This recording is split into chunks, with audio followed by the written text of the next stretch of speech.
Hi. எங்கே போயிட்டுருக்கோம் ஸ்ரீநிதி? நம்ம கோயிலுக்கு போயிட்டுருக்கோம். நம்மளுக்கு ஒன்று காட்டுக்குமா? என் அக்கா வந்து ஒன்று பண்ணியிருக்கா. ஃபஸ்ட்டு எடுத்த உடனே இப்படி வந்துடும். வந்துட்டு ஃபோன் என்ன ஸ்விக்கே மாதிரி எல்லாத்தையும் எடிட் பண்ணி வச்சுருக்கா. இங்கே பாருங்க, இப்போ சீக்கிரம் வந்துடும். பாருங்க எப்படி இருக்குன்னு. இப்போ நம்ம கோயிலுக்கு போயிட்டுருக்கோம். சின்ன கோயில், சிவன் கோயில். இப்போ நம்ம சிவன் கோயில் போயிட்டுருக்கோம். வாங்க பார்க்கலாம்.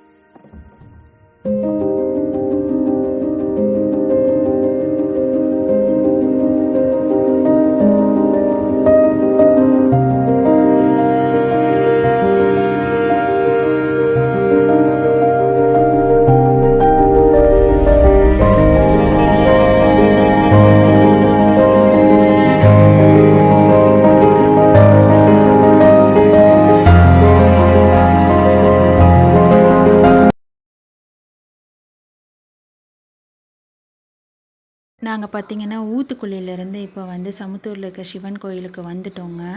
உண்மையிலேயே இந்த சிவன் கோயில் வந்து சக்தி வாய்ந்த கோயில் தான். இந்த கோயில் பார்த்திங்கன்னா 900 வருஷத்துக்கு முன்னாடி வந்து இந்த ஊர் ஜமீன் இருக்கார் இல்லைங்களா, வானவராயன்னு சொல்லிட்டு அவர் தான் வந்து இந்த கோயில் வந்து கட்டியிருக்கார். அதுவும் பார்த்திங்கன்னா சோழர்கள் காலத்திலேயே இது வந்து கட்டப்பட்டதுங்களாமா. ரொம்ப பெரிய ஆலமரம். என்னால் அந்த ஆலமரத்தை வந்து ஃபோக்கஸ் கூட பண்ண முடியல ஃபோனில், அந்தளவுக்கு பெரிய ஆலமரம். அதுக்கடியில் விநாயகர் வச்சுருந்தாங்க. அப்புறம் கோயில் பார்த்திங்கன்னா அவ்வளோ நீட்டாக கிளியராக சுத்தம் பண்ணி வச்சுருந்தாங்க.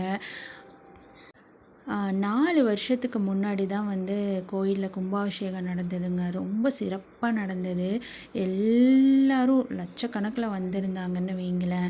ஏன்னா வந்து இந்த ஜமீன் தான் இன்னுமே வந்து இதை வந்து மெயின்டைன் பண்ணிகிட்டு இருக்காங்க. அவங்க வாரிசுகள் தான் வந்து பார்த்துட்ருக்காங்க.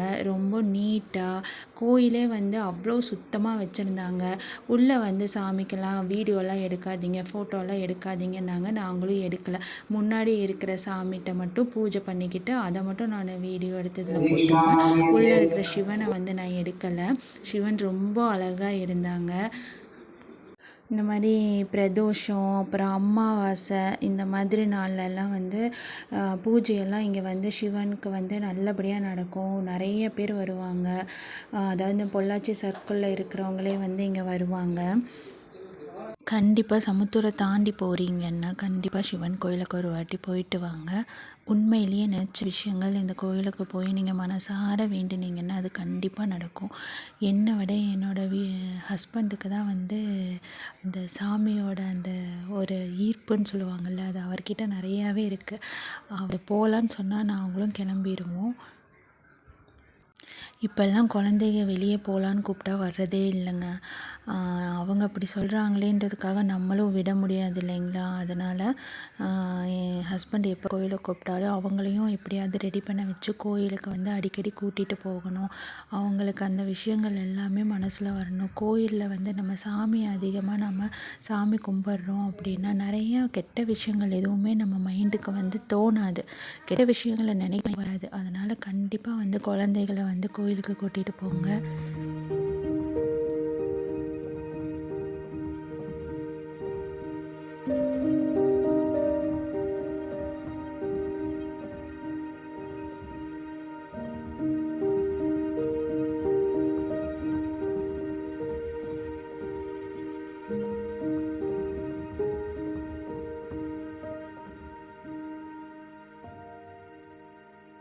நாங்கள் ஈவினிங் போனனால கொஞ்சமே நல்லா இருட்டாயிடுச்சு.